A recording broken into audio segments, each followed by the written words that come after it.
জাতিসংঘের সাধারণ অধিবেশনের পঞ্চম দিনে ইসরায়েলের প্রধানমন্ত্রী বেনিয়ামিন নেতানিয়াহুর ভাষণ বর্জন করেছেন বহু রাষ্ট্রপ্রধান ও কূটনীতিক। একই দিনে জাতিসংঘ সদর দপ্তরের সামনে টানা বিক্ষোভে ফুঁসে ওঠেন ফিলিস্তিনিরা।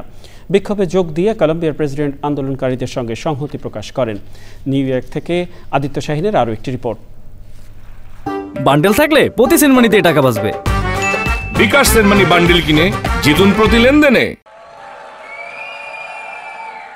গাজায় চলমান গণহত্যা বন্ধ এবং কলম্বিয়ার আনা প্রস্তাব অবিলম্বে বাস্তবায়নের দাবি তোলা হচ্ছে এই সমাবেশ থেকে। ফিলিস্তিনি জনগোষ্ঠী হাতে ব্যানার, প্ল্যাকার্ড আর কণ্ঠের স্লোগানে ভরিয়ে দিয়েছেন জাতিসংঘের সামনের রাস্তা। বিক্ষোভকারীরা বলছেন, কলম্বিয়া প্রস্তাব কার্যকর হলে গাজার নিরীহ শিশু, নারী ও বৃদ্ধদের ওপর চলমান হত্যাযজ্ঞ বন্ধ হতে পারে। তারা আশা করছেন জাতিসংঘ সদস্য রাষ্ট্রগুলো রাজনৈতিক বিভাজন পেরিয়ে মানবিকতার স্বার্থে একক অবস্থান নেবে। কলম্বিয়ার প্রেসিডেন্ট গুস্তাভো পেট্রো ভিড় ঠেলে বিক্ষোভরতদের পাশে দাঁড়ান।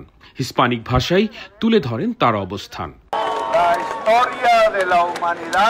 Nos ha mostrado durante milenios que cuando la diplomacia se acaba hay que pasar a otra fase de la lucha. বিক্ষোভকারীরা মনে করছেন কলম্বিয়ার প্রস্তাব আন্তর্জাতিক ন্যায় বিচারের নতুন পথ খুলে দিতে পারে। তবে তা কার্যকর করতে হলে সদস্য রাষ্ট্রগুলোর আন্তরিকতা ও ঐক্যমত্য জরুরি। গাজা গণহত্যা বন্ধের দাবি সারা পৃথিবীতে সবচেয়ে বড় ইস্যু। জাতিসংঘে উত্থাপিত কলম্বিয়া প্রস্তাব বাস্তবায়নের দিকে তাকিয়ে আছে সারা পৃথিবীর মানুষ। জাতিসংঘ সদর দপ্তর থেকে আদিত্য শাহিন, চ্যানেল আই।